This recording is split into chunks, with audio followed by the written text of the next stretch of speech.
Shri Ganganagar Lok Sabha seat Rajasthan की महत्वपूर्ण Lok Sabha seat है। गंगानगर लोकसभा सीट में सन 1952 में पहली बार आम चुनाव हुए। 1952 के आम चुनाव में भारतीय राष्ट्रीय कांग्रेस के पन्नालाल ने राधेश्याम मुरारका को वोटों से हराया। पन्नालाल को कुल 1,54,079 वोट मिले, तो वहीं राधेश्याम मुरारका को 1,43,779 वोट मिले। तीसरे स्थान पर अखिल भारतीय राम राज्य परिषद के घनश्याम दास रहे, जिनको 75,379 वोट मिले। 1957 के आम चुनाव में भी कांग्रेस पार्टी के पन्नालाल गंगानगर से लोकसभा सांसद बने।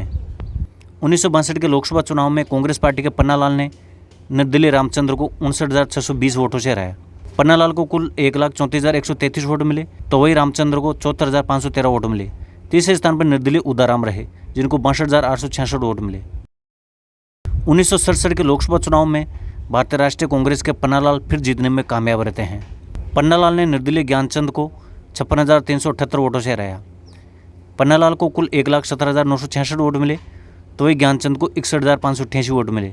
तीसरे स्थान पर निर्दलीय रामचंद्र रहे, जिनको 51,298 वोट मिले। 1971 के लोकसभा चुनाव में कांग्रेस पार्टी के पन्नालाल ने निर्दलीय गणेश राम को 65,908 वोटों से हराया। पन्नालाल को कुल 1,57,863 वोट मिले, तो गणेश राम को 91,955 वोट मिले। तीसरे स्थान पर भारतीय कम्युनिस्ट पार्टी के हरिराम चौहान रहे, जिनको 11,997 वोट मिले। 1977 के लोकसभा चुनाव में भारतीय लोकदल के बेगाराम ने कांग्रेस पार्टी के बिरबल को 65,355 वोटों से हराया। बेगाराम को कुल 2,04,812 वोट मिले, तो वहीं बिरबल को 1,39,457 वोट मिले। तीसरे स्थान पर निर्दलीय बूटा सिंह रहे, जिनको 18,978 वोट मिले। 1980 के आम चुनाव में कांग्रेस पार्टी के बिरबल ने जनता पार्टी के बेगाराम को 85,840 वोटों से हराया। बिरबल को कुल 2,26,973 वोट मिले, तो वहीं बेगाराम को 1,41,133 वोट मिले। तीसरे स्थान पर जनता पार्टी के मुल्कराज रहे, जिनको 42,988 वोट मिले। 1984 के लोकसभा चुनाव की बात करें तो भारतीय राष्ट्रीय कांग्रेस के बिरबल फिर से जीतने में कामयाब रहते हैं। बिरबल ने लोकदल पार्टी के बेगाराम को 1,65,514 वोटों से हराया। बिरबल को कुल 2,82,573 वोट मिले, तो वहीं बेगाराम को 1,17,059 वोट मिले। तीसरे स्थान पर भारतीय कम्युनिस्ट पार्टी के हरिराम रहे, जिनको 20,138 वोट मिले। 1989 के लोकसभा चुनाव में जनता दल के बेगाराम ने कांग्रेस पार्टी के हीरालाल इंदौरा को 63,533 वोटों से हराया।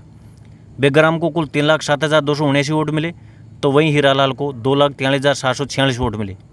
तीसरे स्थान पर निर्दलीय झंडूराम रहे, जिनको 7,329 वोट मिले। 1991 के लोकसभा चुनाव में भारतीय राष्ट्रीय कांग्रेस के बिरबल राम ने भारतीय जनता पार्टी के डूंगरराम पवार को 1,11,991 वोटों से हराया।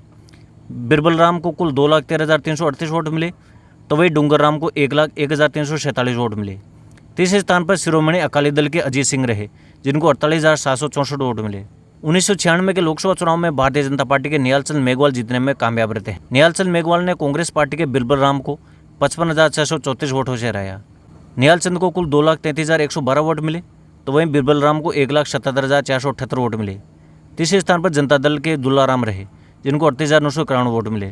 और 1998 के आम चुनाव की बात करें तो भारतीय राष्ट्रीय कांग्रेस के शंकर पन्नू जीतने में कामयाब रहते हैं। शंकर पन्नू ने भारतीय जनता पार्टी के निहालचंद मेघवाल को 42,761 वोटों से हराया। शंकर पन्नू को कुल 3,35,052 वोट मिले, तो वही निहालचंद को 2,92,251 वोट मिले। तीसरे स्थान पर जनता दल की शशि दत्ता रहे, जिनको 33,193 वोट मिले। 1999 के लोकसभा चुनाव में भारतीय जनता पार्टी के निहालचंद मेघवाल जीत दर्ज करते हैं। निहालचंद मेघवाल ने कांग्रेस पार्टी के इंजीनियर शंकर पन्नू को 95,886 वोटों से हराया। निहालचंद को कुल 3,58,104 वोट मिले, तो वही इंजीनियर शंकर पन्नू को 2,62,218 वोट मिले। तीसरे स्थान पर भारतीय कम्युनिस्ट पार्टी के रावतराम रहे, जिनको 19,442 वोट मिले। 2004 के लोकसभा चुनाव की बात करें तो भारतीय जनता पार्टी के निहालचंद मेघवाल फिर से जीतने में कामयाब रहते हैं।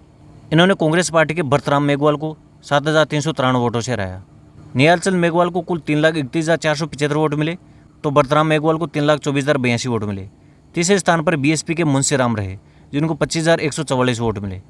2009 के लोकसभा चुनाव में भारतीय राष्ट्रीय कांग्रेस के भरतराम मेघवाल ने भारतीय जनता पार्टी के निहालचंद मेघवाल को 1,40,668 वोटों से हराया। भरतराम मेघवाल को कुल 4,76,554 वोट मिले, तो निहालचंद मेघवाल को 3,35,886 वोट मिले। तीसरे स्थान पर बीएसपी के सीताराम रहे, जिनको 29,072 वोट मिले। 2014 के लोकसभा चुनाव में भारतीय जनता पार्टी के निहालचंद मेघवाल फिर से जीतने में कामयाब रहते हैं। इन्होंने कांग्रेस पार्टी के मास्टर भंवरलाल मेघवाल को 2,91,741 वोटों से हराया।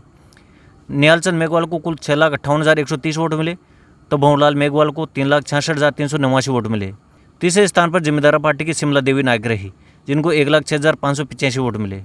2019 के लोकसभा चुनाव में भारतीय जनता पार्टी के नियाचंद मेघवाल ने कांग्रेस पार्टी के भरतराम मेघवाल को 4,06,978 वोटों से हराया। नियालचंद को कुल 8,97,177 वोट मिले, तो भरतराम मेघवाल को 4,90,199 वोट मिले।